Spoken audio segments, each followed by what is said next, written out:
Good morning and welcome to another edition of Mark's Inspiration. Glad you could join me here today as always. Cloudy, cool, foggy day in St. Louis, Missouri today. But I'm hoping it's going to warm up a little bit so we can get out there and do some real physical work. I love to do physical work. I love my work.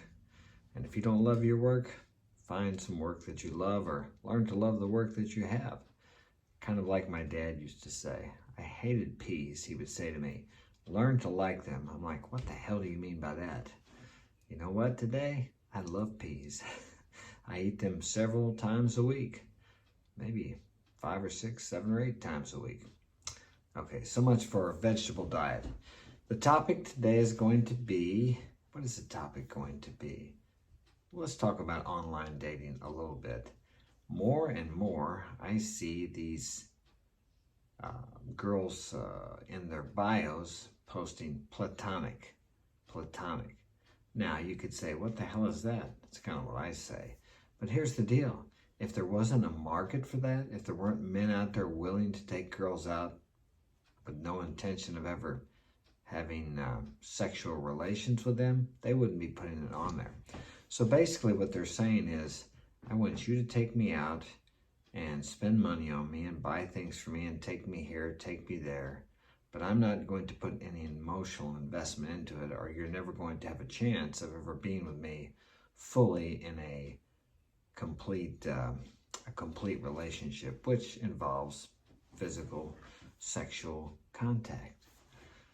Yeah, okay, but there's guys out there that do that, and there's girls out there that will take advantage of that. Now, when I was younger, a girl would not go out with a guy. She would not allow a guy to buy her gifts or to spend money on her if she didn't have a genuine interest in that man. But nowadays, it's just common for girls to let guys buy things for them, take them out, drive them around, maybe even drive them to the boyfriend's house just to, and they'll lead them on thinking that maybe someday the man or the boy can have something with that girl. When in reality, they know nothing's ever going to happen. But is it the girl's fault? No, it's not. I think it's a little, it shows a lack of character in the women, but who has taught them any different? It's the society that we have grown up in. I see it a lot. It's an accepted,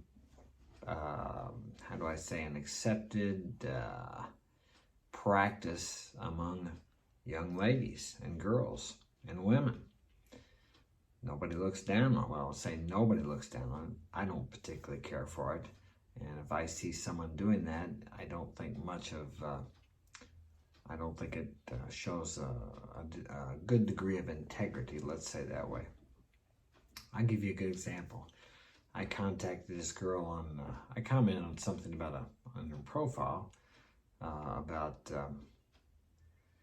about what she said in her profile, because I read the girl's profile, and she came back and says, hey, if you want to get a sneak peek, you can look at my OnlyFans page, and she gave me the link to her OnlyFans page. For you out there that don't know what an OnlyFans page is, it's where the girl posts private photos, sometimes nude, and you pay her for a monthly membership. And then if you want to see more revealing photos or whatever she offers on there, which usually is her, it's almost like, how do I say it? It's somewhat like pornography, and it may be pornography depending on the level the girl wants to provide you. It could be anything from photography to photos to just having an emotional relationship, to her talking directly to you, sending you videos, letting you see certain videos depending on how much money you pay. And a lot of girls make a lot of money on that. I'm not an OnlyFans fan. I don't subscribe to any girl's OnlyFans, nor do I ever plan to.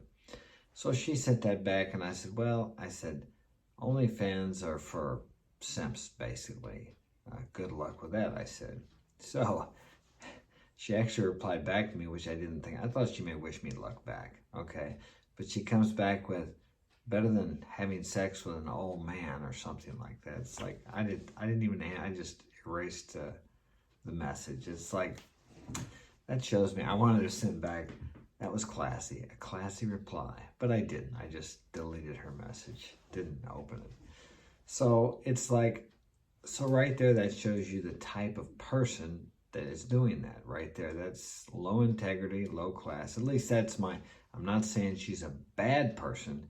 It just shows a lack of integrity or how do I, character, or at least the kind of character of person I would like to spend my time with. So, and we have a lot of that. We have a lot of the OnlyFans things going on now.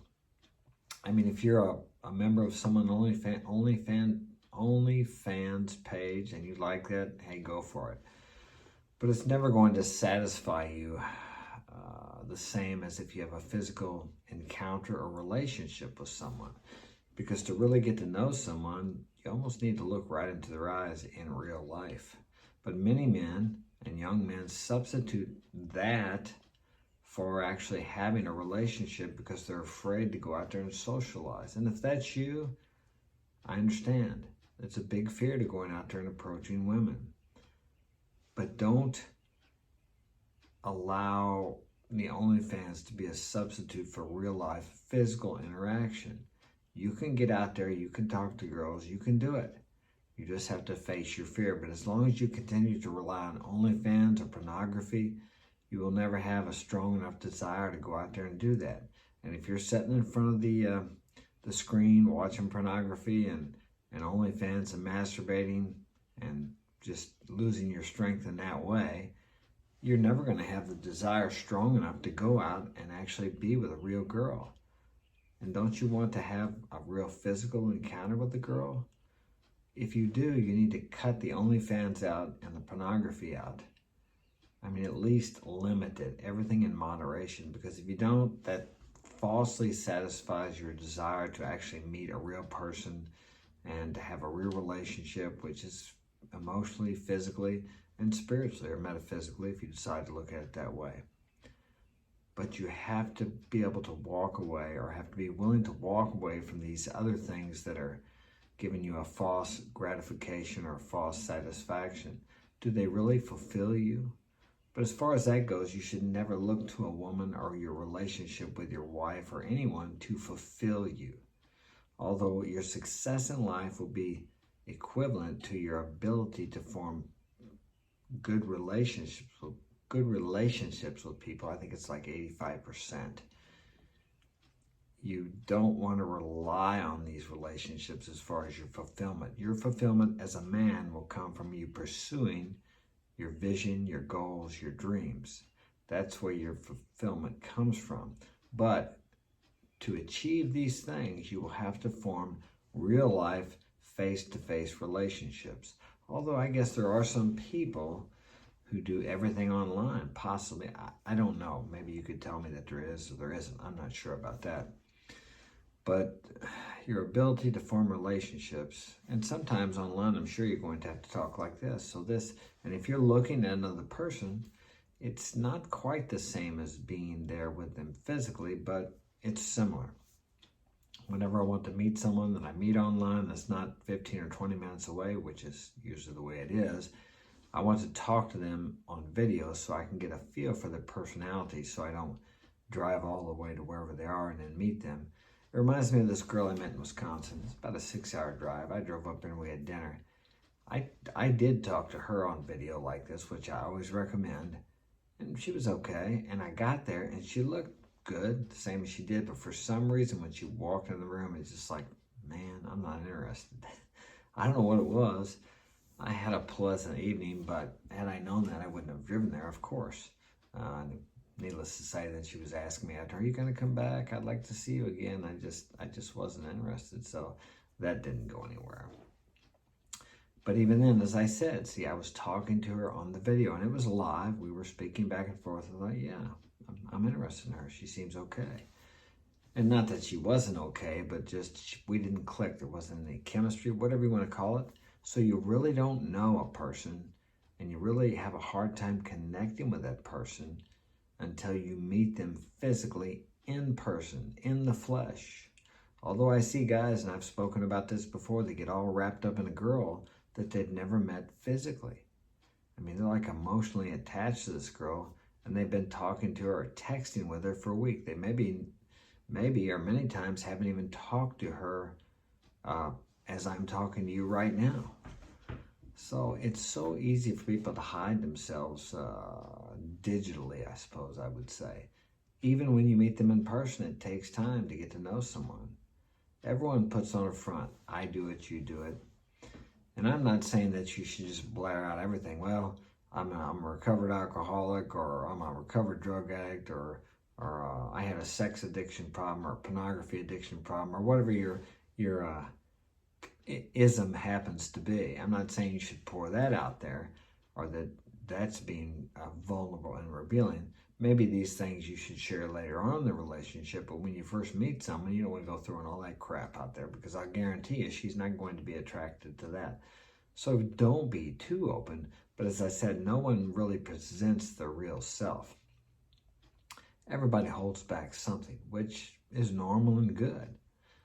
But you're never going to know how to form real relationships unless you get out there and talk to people. And as I always recommend, talk to everybody. Don't just don't just wait until you see the girl that you want to take out and talk to her. Talk to the clerks, the gas station attendants, the mailman, whoever.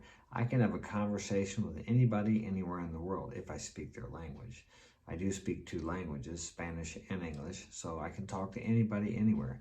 Even though my Spanish is not spoken as well as my English, I can still speak to anybody. I'm not afraid. I'll make mistakes. I make mistakes in English.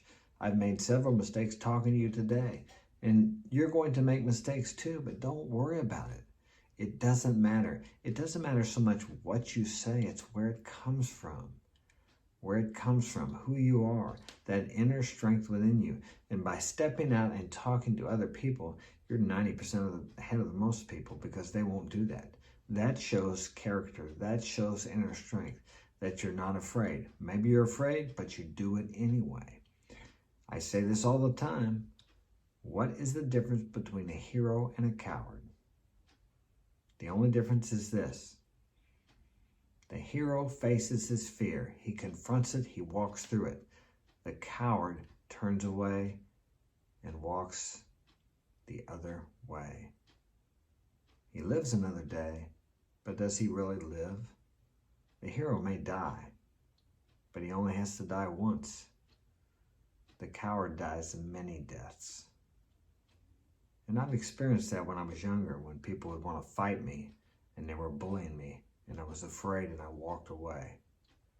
It was miserable. For weeks afterwards, I'd feel like a piece of crap. I finally thought to myself,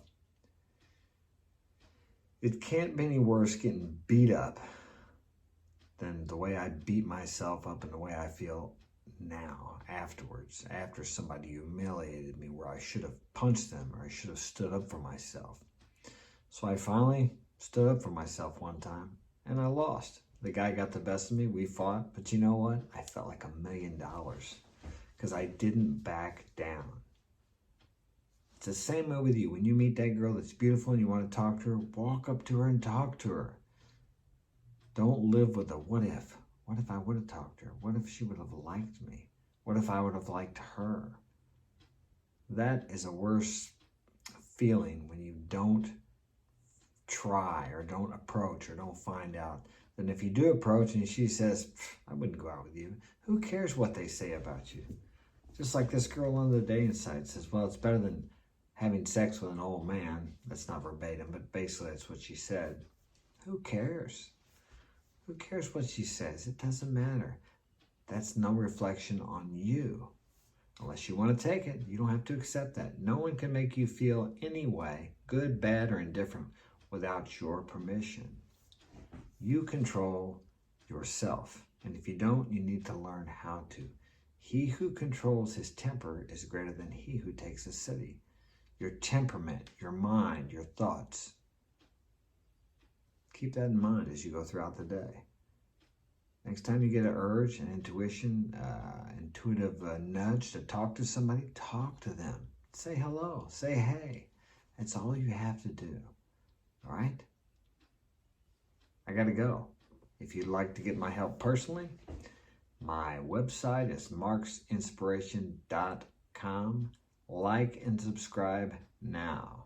And thank you for subscribing to all you who are listening to my videos, and I will see you tomorrow.